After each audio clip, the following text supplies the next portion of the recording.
Saya mengharapkan saudara-saudara di sini di rumah bisa jaga kesehatan dan usahakan sering cuci tangan ya.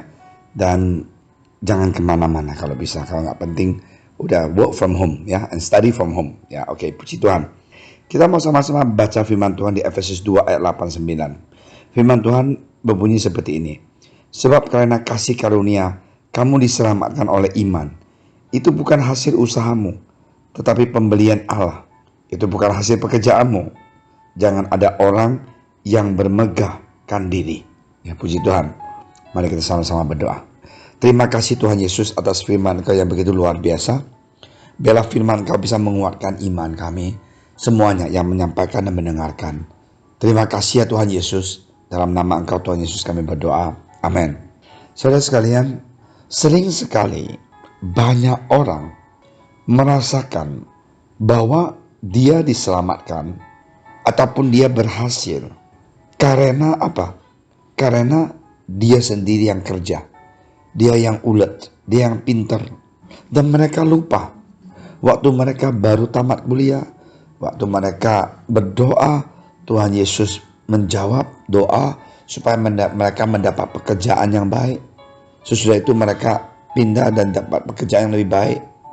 Dan sesudah mereka sukses dalam karir mereka, mulailah mereka menjadi orang yang jauh dari Tuhan, sibuk meeting sana sini, dan mereka akhirnya merasakan, oke, I punya kesuksesan ini karena kepintaran aku dan keuletan aku dan juga otak aku, nggak ada urusan dengan Tuhan.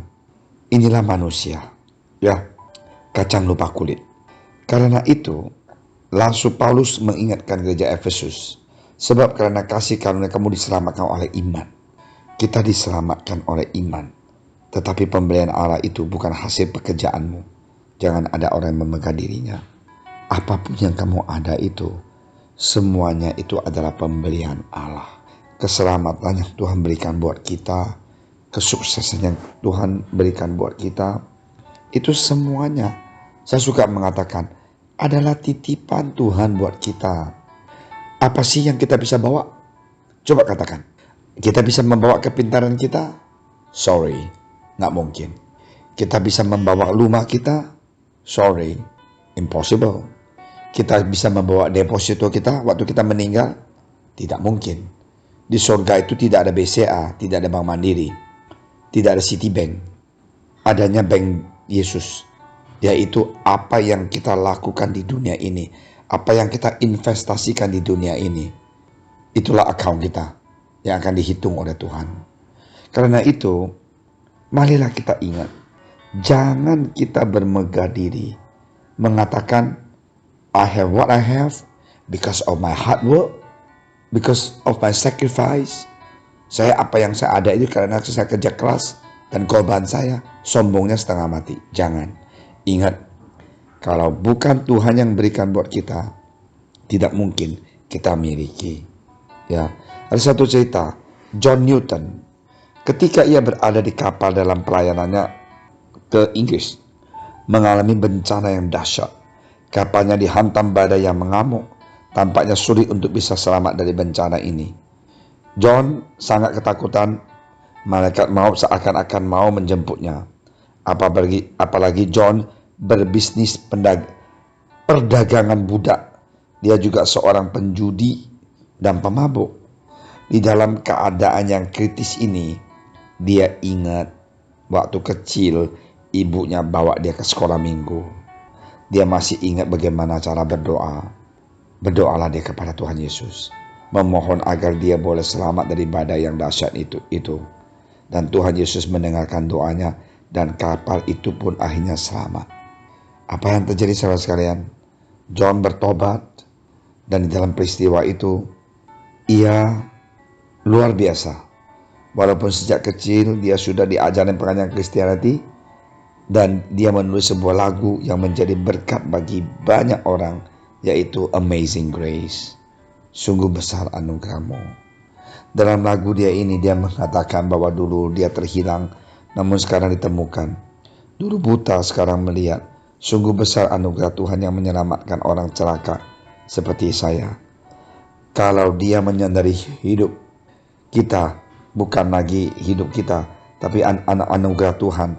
Apa yang kita harus mau bermegah adalah karunia Tuhan, bukan kita, bukan kekuatan kita. Lagu ini saya suka sekali ya. Dia dulu buta, sekarang melihat. Sungguh besar anugerah Tuhan yang menyelamatkan orang celaka seperti dia. Kalau kita menyadari hidup kita, bukankah kita juga tidak beda dengan si John?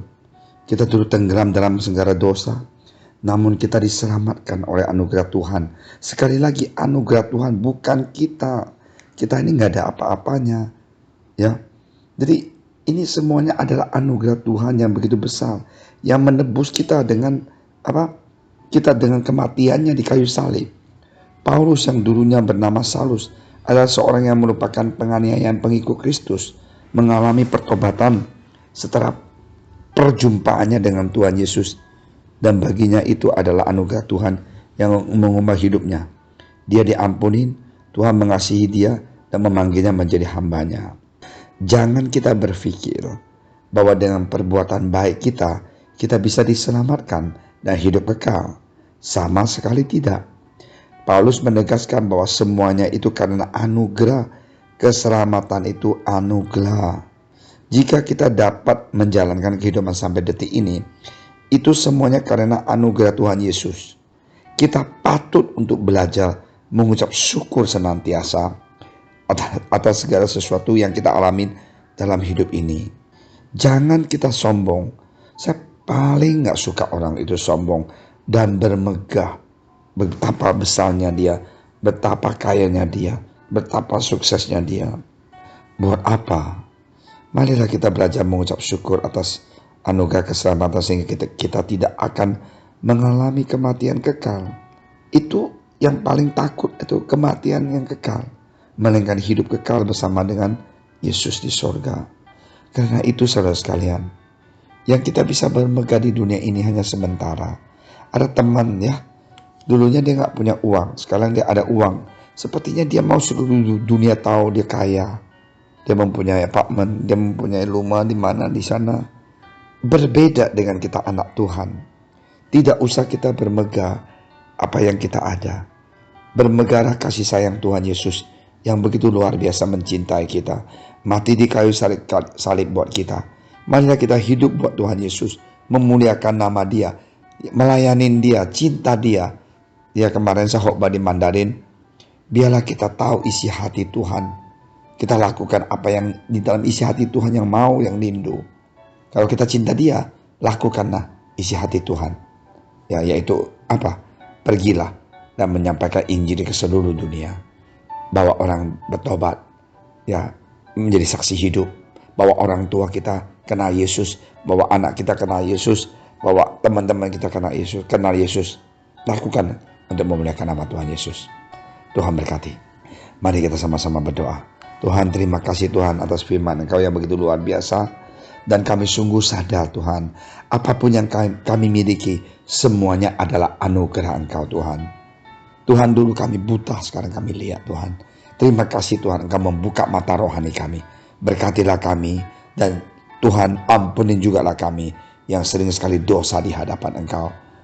Tuhan Yesus, bentuklah kami, ubahlah kami. Kami juga ingat berdoa untuk pemimpin bangsa negara ini, Bapak Presiden dan semuanya dokter, jajaran menteri yang memimpin bangsa negara ini. Berikan mereka hikmat dan kekuatan bisa memimpin kami, ya, bisa melewati COVID ini. Terima kasih ya Bapak. Dalam nama Engkau Tuhan. Kasih yang terindah, hati yang mulia, hanya ku temukan di dalam-Mu, Yesusku. Pujian dari hatiku selalu di setiap waktuku, tiada pernah berubah kasih-Ku.